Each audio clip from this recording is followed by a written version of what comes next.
This is Sarah Van Dam, and I did my project on the Spartan woman.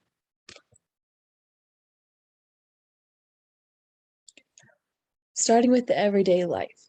The everyday life for a Spartan woman was relatively unique when compared to the lives of women in other Greek city-states. One reason for this is they were very individualistic. In other words, they were generally independent from others and could pretty much support themselves. They truly valued their freedoms and were allowed more than the women in other Greek city-states.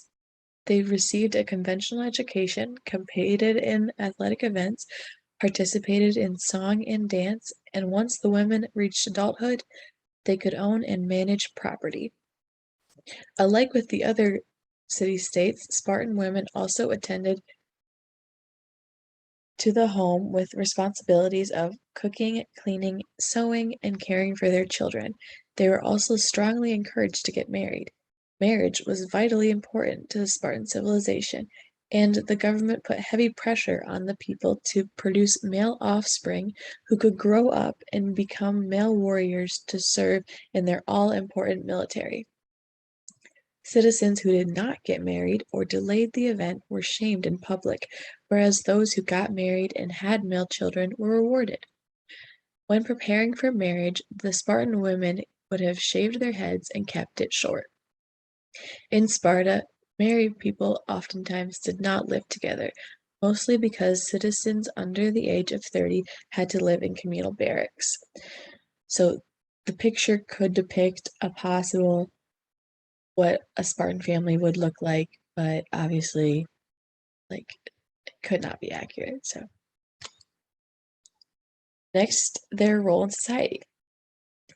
The most important thing for Spartan women in the Spartan society was to bear children and raise the future citizens of Sparta. The level of importance of this role was equal to that of the men being warriors in the military. And as we know, Sparta was famous for their military. It was the thing they valued the most. So, the raising of children was equally important for the women as serving in the military was for the men. The children that the women were raising had to be good people and taught the ideals that matched those of the Spartans. This was crucial for Sparta to be successful in the future. Next, the level of education. As for education, Spartan girls were taught by their mothers, while the boys went to the Spartan education program called the Agog, where all males had to attend, and it included included military training. Though they were separated in their education, both boys and girls were expected to engage in the same athletic training. Also included in education, girls participated in singing, playing instruments, dancing, and writing poetry. These activities were thought to enrich and ennoble their character. The poetry that was taught to the girls was the style of Sappho of Lesbos and the poet Alcman, which was mostly lyric poetry intended for solo performances. This related to Sparta, where they had all-girl choruses in which they competed for prizes. Next, the values held by the Spartan women. The values of the Spartans were fairly simple and constant. The thing they valued the most was a strong, powerful military. And in order to have a strong, numerous army, they have to reproduce frequently and have big families. So the Spartans valued marriage, family, and strength. As they had everyone participating in athletic training and competitions from such a young age, and continued to build that strength for the rest of their lives. Next, how the women were viewed by the Society of Sparta. Spartan women were viewed as the primary managers of the land, house, and farm. The female of the house had the final say in any decisions made about the land or the farm. This was because the men were frequently away in war, so they had the role of making sure that the home and the farm ran smoothly. They were also concentrated on the finance and agriculture of the family. Because of this, many of the women became wealthy landowners. This was very beneficial. because the women who became widows and lost sons and husbands in the wars did not have to worry about not being supported because they already had so much knowledge from owning the land and how to make it profitable. Society also expected women to focus on fertility. There were multiple cults of women who dedicated themselves to fertility. For example, the cult of Artemis, Athelia, or Thea. There were also cults of feminine strength, such as the cult of Caesonia, who was the first woman to win the Olympic Games by training her own horses. Next, athletic training. The Spartan women also had the right and were encouraged to participate in athletic training. The sporting events that they could participate in were running, boxing, javelin or discus throwing, horseback riding, wrestling, and racing. It was also expected that the women kept their bodies in peak physical condition perpetually, meaning that they wanted the Spartan women to have the best, most athletically capable bodies all the time.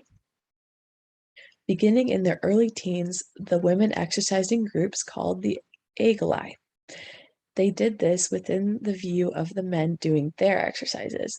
They did this to show their eligibility as wives for their future husbands.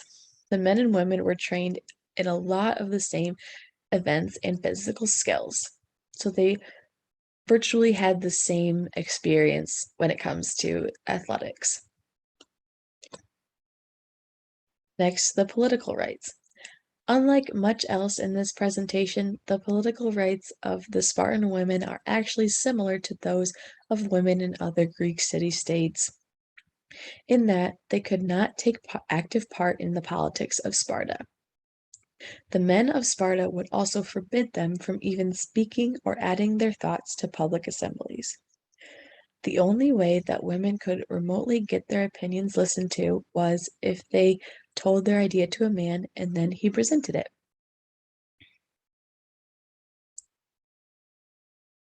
Now, some substantial Spartan women. Some great Spartan women included Megalostrata and Cleodocora. Megalostrata was a poet who was cited by Alcman, who described her as a golden-haired maiden enjoying the gift of the muses. Though none of her works survived, she was a literate woman who put together works which were cited while they were still around, which is very impressive for a woman in that time. Next, Cleodocora. She was a lyric poet and was cited by Aristophanes in his plays Wasps and Dionysides. She is also mentioned in Crichtonus. She was also referred to as a female Homer, which was a huge compliment as Homer was the author of the Iliad and the Odyssey, which were two of the foundational works of ancient Greek literature. Now, that's not a drawing of either of these women, but it's a depiction of what a Spartan woman could have looked like. Next, for the leisure or fun activities. Some activities that Spartan women participated in were hunting. In fact, hunting was pretty much the most favored leisure activity, whether it was hunting on horseback, using hunting dogs, chasing game on foot, or boar hunting. They also considered participating in athletics as a fun activity and some believe that they invented the sport of boxing. Another event that the Spartans did for fun was horse or chariot racing. Both men and women took part in horse and chariot racing, and it was a very popular activity of ancient Sparta. The picture on the bottom was a drawing of the chariot racing with horses pulling the chariot, and the top could have been the hunting picture. Practicing culture is an important part of all civilizations, and a big part of Sparta's culture and daily activities was athletics, and that reflected to their sense of self-discipline and the thought that they needed to be the strongest they could at all times and had to be prepared to defend themselves all the time. So it makes sense that their idea of leisure activities is competitions and athletic events and hunting, and trying to keep themselves in peak condition. Next is the religious practices. When it comes to the religious practices of Spartan culture, it can be known that they worshipped many gods and goddesses, and it's believed by some that the people living in Greek city-states believed that if they did not worship all of the gods and goddesses, that the ones that went unnoticed would strike back in a bad way. And that is a reason why they had a god or goddess for a wide variety of functions, for virtually everything that they could have thought of. One goddess that was worshipped was Artemis or Thea. She was the birth goddess, and this reflects to how Spartan society viewed women and the importance of their fertility and childbearing. And they've honored a whole goddess for to protect their fertility and make all their women very fertile. So that was the point of worshiping Artemis or Thea. And the statue of her is the first picture. Another god that the Spartans worshipped was Poseidon, and he's in the middle picture. They worshipped him so often because of the location of Sparta. It was surrounded by mountains and fairly close to the Aegean and Mediterranean seas, which was a prime area for earthquakes. And Poseidon was the bringer of earthquakes in Greek mythology. So they believed if they worshipped him, he would refrain from bringing earthquakes to Sparta. Another god worshipped by the Spartans was Apollo, as seen in the last picture is a statue of him. Apollo was worshipped because of his military expertise, and in Greek mythology he was referred to as a bringer of light and preserver of life. Both things are crucially important to a city-state who values military strength and abundant population so much. They wanted this god Apollo to protect their population and give them his insight on their military because they were so obsessed with having a strong military. Next is the amount of autonomy that Spartan women attained. Spartan women attained a greater amount of autonomy than any other women in any other Greek city-state. Now, autonomy means like how much control they have over themselves and how like what they can do. So the women in Sparta could own land, make business transactions, inherit property, and could attain a higher education. To illustrate how differently women were treated in Sparta and in Athens, women were considered second-class citizens, whereas in Sparta, it was said that the women were to rule their men, which, like, I guess could be seen as since they were given the right to run the land in their house and make business transactions, they were actually, they could be seen as more powerful than the men, even if they couldn't participate in military. Next is the comparison of the women in Sparta to that of the other Greek city-states. Going deeper into how the lives of Spartan women differed from the lives of women in other Greek city-states, specifically Athens. First, their education. The women of Sparta were taught to read and write and how to defend themselves in case of a husband or male figure dies and they had to manage the land. In Athens, the women were taught how to read and write enough to complete the simple household duties, such as weaving, spinning, and cooking, that they had to do on the daily. Next, their presence in society. Athenian women were expected to stay in the home and attend to the duties of the household, whereas in Sparta, women were expected to run the home as well as take part in athletic competitions that were offered. They were also given more of a voice in public and were encouraged to speak their ideas and join in conversation. Contrasting with Athens, the women were not allowed to join in on public activities. So, in conclusion, many people actually thought that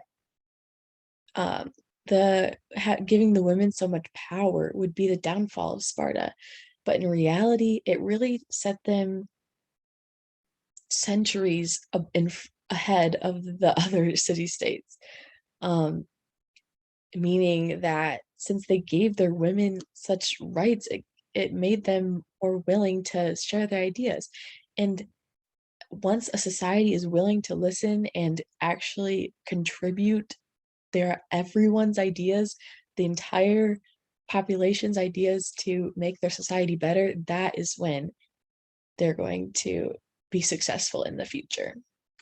And that's my bibliography, and that's it. Thanks for listening.